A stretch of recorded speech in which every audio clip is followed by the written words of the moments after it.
Hello everyone, Nandini study point में आप सभी का स्वागत है। तो जैसा कि मैंने अपने प्रीवियस वीडियो में विटामिन ए के बारे में बताया था, उसके सोर्सेज क्या हैं और उसके फंक्शन क्या है।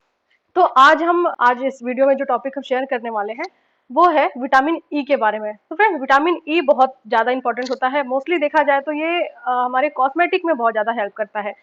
तो जानते हैं कि क्या है विटामिन ई और कितना रिक्वायरमेंट होता है हमारी बॉडी के लिए, कौन से ऐसे फूड होते हैं, कौन सी डाइट है जिसमें इसकी मात्रा ज़्यादा पाई जाती है और हमें लेने से इसके क्या बेनिफिट्स हो सकते हैं। तो सारी चीज़ें इन डिटेल्स हम जानने वाले हैं आज के टॉपिक में। तो फ्रेंड्स, वीडियो में लास्ट तक बने रहें और अगर आप मेरे चैनल पर नए हैं तो मेरे चैनल को सब्सक्राइब कर लें, जिससे कि आगे आने वाली सारी वीडियो की नोटिफिकेशन आप तक पहुंचे और आप मेरी वीडियो को वॉच कर पाएं। बिकॉज आपके लाइक और आपके सब्सक्रिप्शन से मुझे बहुत ज़्यादा मोटिवेशन मिलेगा और मैं आप लोगों के लिए अच्छा करने की कोशिश करूंगी। तो बढ़ते हैं अपने टॉपिक की ओर।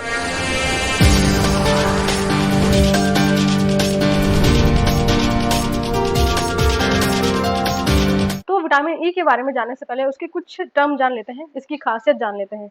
तो सबसे पहले अगर हम विटामिन ई की बात करें तो इसका जो विटामिन ई का एक अदर नाम भी होता है वो होता है टोकोफेरॉल। कभी भी अगर हमें कहीं टोकोफेरॉल लिखा हुआ मिलता है या टोकोफेरॉल के फंक्शंस के बारे में पूछता है, टोकोफेरॉल की डिफिशियंसी के बारे में पूछता है, तो वहां पे हमारा माइंड सेट होना चाहिए कि वो विटामिन ई की बात कर रहा है। ठीक है, सबसे पहली चीज तो हमें ये जानना है कि विटामिन ई को टोकोफेरॉल भी कहते हैं। तो जैसा कि इसका नाम टोकोफेरॉल है, तो हम कह सकते हैं कि टोको मतलब होता है चाइल्ड बर्थ, फेरॉल मतलब होता है बियर। तो टोकोफेरॉल का मतलब होता है चाइल्ड बर्थ या चाइल्ड बियरिंग में हेल्प करने वाला विटामिन।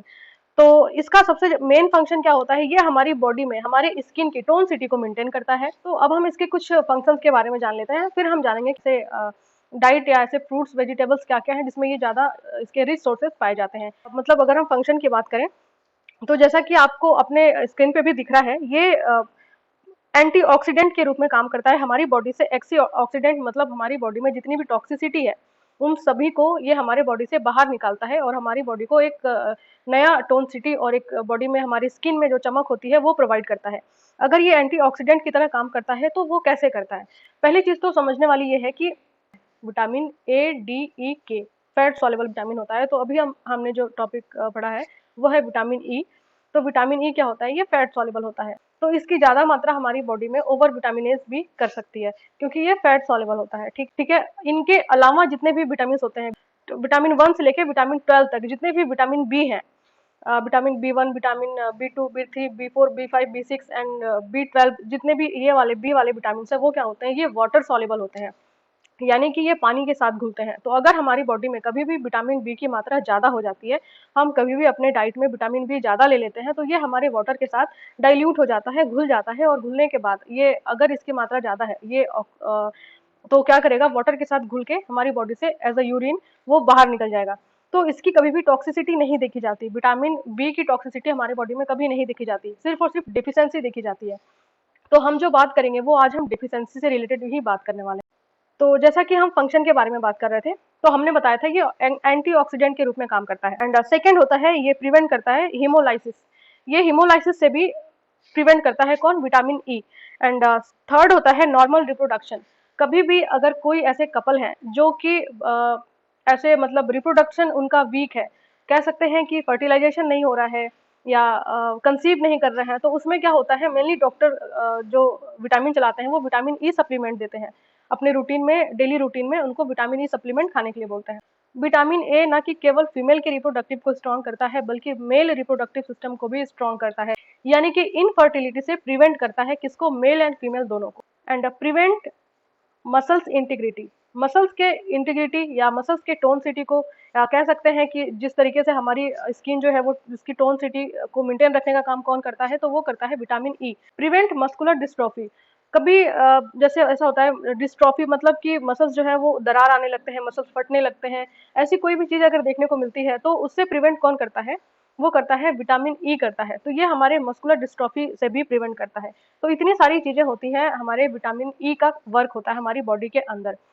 एंड जैसा मैंने बताया था, maintain reproductive system and maintain sterility. Sterility का मतलब होता है एक तरीके से कह सकते हैं बाजपन, या इनफर्टिलिटी को भी हम बाजपन बोलते हैं। स्टेरिलिटी का मतलब यही होता है कि कैपेबल नहीं हो पाना। तो एग का ओवम का जो फॉर्मेशन हो रहा है उसमें लेडीज जो है वो कैपेबल नहीं हो पाती है, और फीमेल के अंदर तो ये प्रॉब्लम देखने को मिलता है। और मेल में क्या होता है कि उनका जो स्पर्म का फॉर्मेशन है, स्पर्म का फॉर्मेशन नहीं हो पा रहा है या उनकी रिप्रोडक्टिव सिस्टम वीक है, नेचुरल जो प्रोसेस होना चाहिए वो नहीं हो रहा है।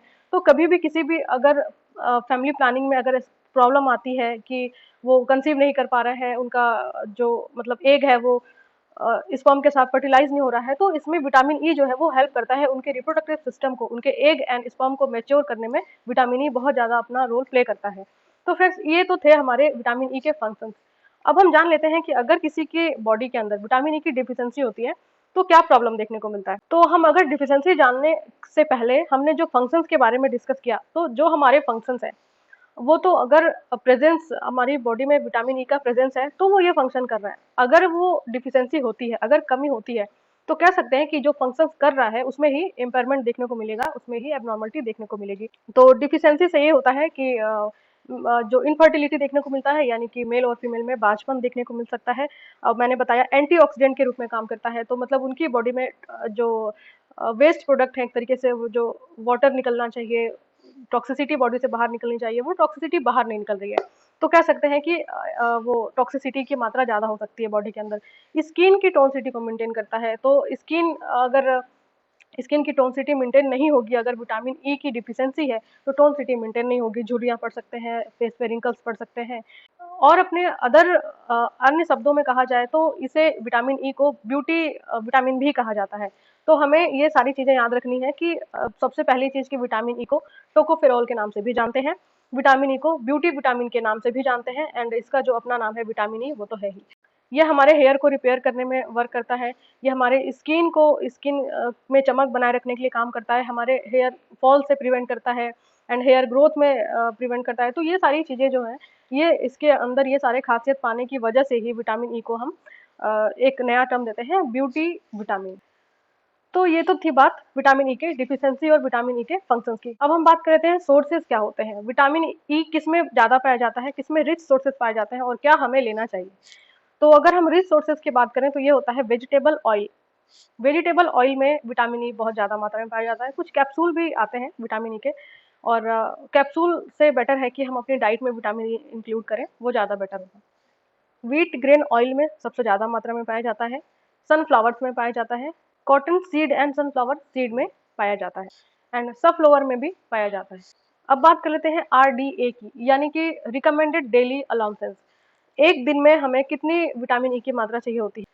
अगर हम एडल्ट में बात करें कि डेली विटामिन ई की कितनी मात्रा चाहिए होती है, तो वो होता है 15 mg से लेकर के, या कह सकते हैं 22 इंटरनेशनल यूनिट। ये रिक्वायरमेंट होती है एक एडल्ट की बॉडी में विटामिन ई की मात्रा। तो फ्रेंड्स ये थी विटामिन ई से रिलेटेड कुछ जानकारी। तो अब हम अपने नेक्स्ट आने वाली वीडियो में, जो अपकमिंग वीडियो होने वाला होगा, उसमें हम विटामिन के एंड विटामिन बी एंड और भी जो विटामिन अभी रह गए हैं उन विटामिन के बारे में जानेंगे। तो फ्रेंड्स मिलते हैं अब नेक्स्ट वीडियो में, तो अभी के लिए बाय बाय, टेक केयर।